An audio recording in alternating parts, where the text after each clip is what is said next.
Salut, bienvenue dans une nouvelle vidéo de ce que j'ai lu et que j'ai terminé cette semaine. J'adore me retrouver le dimanche à partager avec vous mes nouvelles petites pépites de lecture, vraiment c'est quelque chose dont je me lasserai jamais. Petite aparté, je crois que j'adore faire des apartés dans mes vidéos YouTube. Mais il y a des travaux chez moi, donc s'il y a des petits bruits, ben je suis vraiment désolée mais je peux vraiment pas faire autrement. La salle de bain est en train de se faire refaire, donc j'ai pas trop le choix. Du coup, pour revenir à nos moutons, il y a une série complète que j'ai terminée et puis il y a deux petits livres. Donc on va commencer par ce que j'ai lu sur ma liseuse, donc c'est la série Off Campus de Elle Kennedy. J'ai enfin lu du Elle Kennedy, bravo Iris. Je suis super contente de vous en parler parce qu'en fait j'avais jamais lu du Kennedy, donc je suis vraiment très contente. Il n'y a pas que cette série là, je vais sûrement lire la série Briard, qui est la suite ou celle d'avant Off Campus, je sais pas, parce que moi de toute façon j'ai le chic pour commencer les séries, les deuxièmes séries avant la première, donc je ne sais pas, mais en tout cas c'est 4 tomes si je ne m'abuse, et j'ai lu les 4. Évidemment je peux pas vous raconter tous les 4, sinon on va encore se faire spoiler. Donc je peux vous raconter le premier et vous expliquer un peu du coup, évidemment, comme d'habitude dans ces séries-là, les personnages secondaires qu'on a dans le premier tome sont les personnages principaux qu'on suit dans les tomes qui arrivent. Le premier tome c'est l'histoire de Gareth et de Hannah, et en fait c'est deux personnes qui sont à l'université. Gareth est joueur de hockey hyper connu, sachant que dans leur université de Briard, j'espère que je le prononce bien, les hockeyeurs sont vraiment les dieux. Genre vraiment c'est les dieux, c'est les plus populaires, c'est les plus beaux, c'est les plus... Voilà. Les filles doivent vraiment sortir avec les hockeyeurs, si tu sors avec, vraiment t'as atteint le Graal quoi. Beaucoup moins d'ailleurs que les footballeurs d'ailleurs. Parce que je crois qu'ils ont une équipe pas très ouf, sauf un Beau qui est quarterback et qui lui apparemment relève un peu le niveau, mais c'est pas l'université du foot quoi, c'est plutôt l'université du hockey. Et du coup Gareth c'est le capitaine de l'équipe de hockey de la fac, et du coup c'est vraiment le saint graal. Et Hannah elle c'est plutôt du genre à travailler, être un peu introvertie, d'être avec une meilleure pote qui est plutôt du genre à l'écraser plutôt que de la surélever. Elle est plutôt timide et surtout elle a un rêve, c'est en fait de chanter. Elle veut devenir artiste et chanteuse et elle espère vraiment pouvoir faire ça. Elle fait des études dans cette fac là de musique et de chant et elle chante très bien, et à la fin de l'année d'ailleurs il y a une représentation où elle va devoir chanter en duo.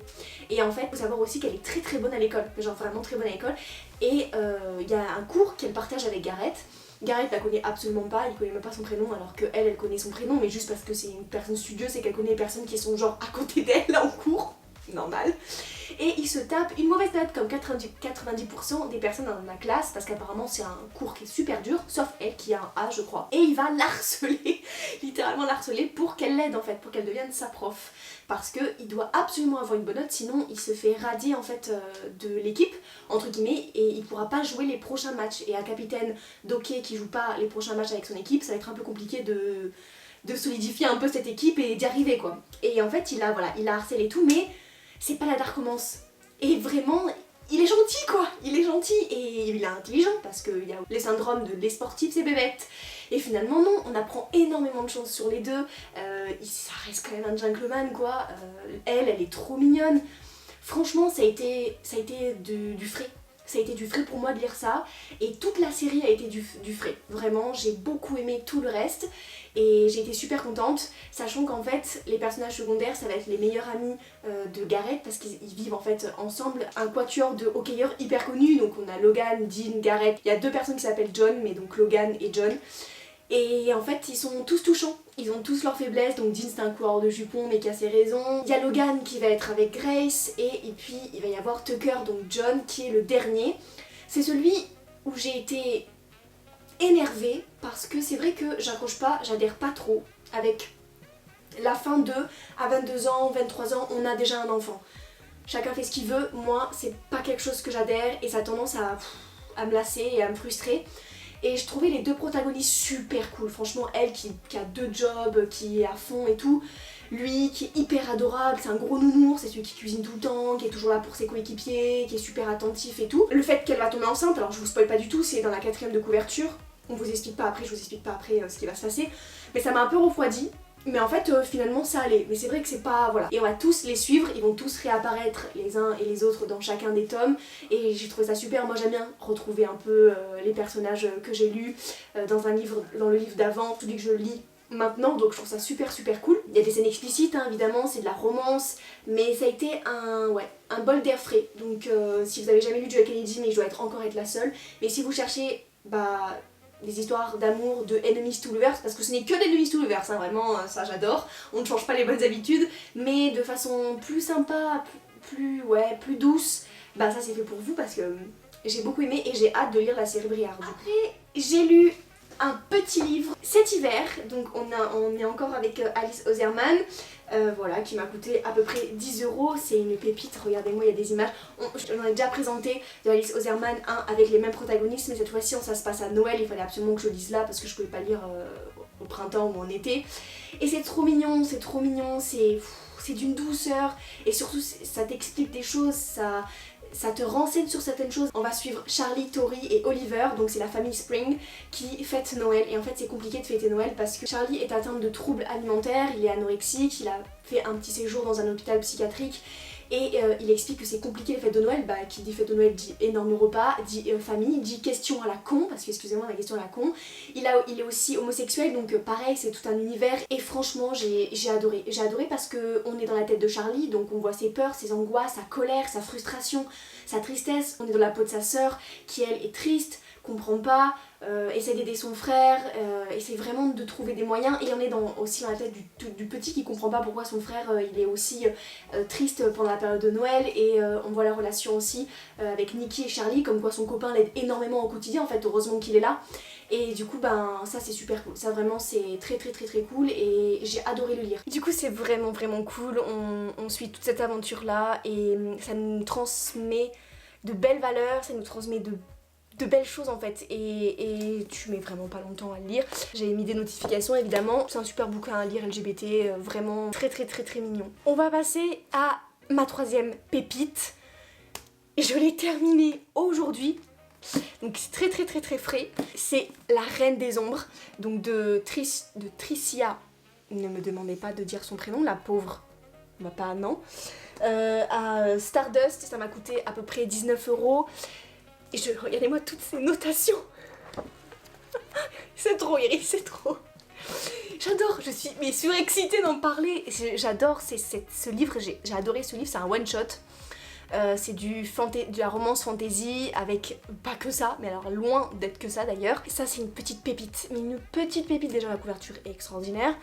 Et du coup on suit, pour la petite histoire, Alessandra. J'ai pris beaucoup de temps à pouvoir le dire correctement à la caméra.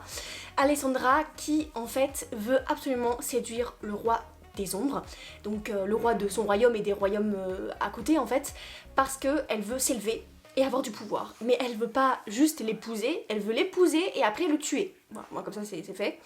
Et il faut savoir que c'est une badass girl, mais alors à un point, mais alors plus ultra quoi. C'est-à-dire que là, Jude c'est une badass, mais alors elle... voilà, elle sait ce qu'elle veut, et puis tout le long, c'est-à-dire que même dans la romance, c'est vraiment quelqu'un qui a le pouvoir, elle est hyper intelligente, hyper manipulatrice, elle est super douée dans l'art de la guerre, elle défonce tout, c'est une enemies to lovers. J'ai adoré, elle nous embarque, et surtout, ça nous embarque dans un délire, dans un royaume, dans un univers assez ouf, et en plus de ça c'est policier pour moi, c'est à dire qu'il y a quelqu'un qui en veut aussi au roi, qui veut aussi la couronne, en plus d'elle évidemment, et du coup il faut démasquer qui c'est qui veut empoisonner le roi, qui c'est qui a empoisonné d'autres personnes, etc., et du coup tu es mélangé dans cette romance version enemies to lovers, version cap et épée, enfin avec une meuf qui vraiment a des ovaires gros comme ça. Donc je le recommande parce que l'histoire est fantastique, les personnages sont fabuleux, les décors qu'on se fait dans la tête sont fabuleux, en plus elle sait coudre, elle fait des robes magnifiques, des robes avec des pantalons s'il vous plaît, c'est vraiment une pépite, donc je l'ai dévoré, et j'ai terminé toutes mes petits trucs comme ça, j'ai un paquet entier, ça m'a fait tout mon livre tellement j'avais des choses à noter sur ce bouquin, donc allez-y, allez-y les yeux fermés, c'est une pépite, j'arrête pas de le répéter mais parce que c'est extraordinaire, c'est facile à lire, c'est écrit déjà très très gros, et en plus de ça c'est un one shot, donc il n'y a pas de 1, de 2, de 3, de 4, vous pouvez pas être déçus, franchement, toute l'histoire tient en ce petit joyau. Donc Alice, voilà, j'ai déjà terminé, et oui, donc ça fait quand même une série de 4, plus cet hiver 5, plus celle-là, ça fait quand même 6 livres dans la semaine, c'est pas mal quand même.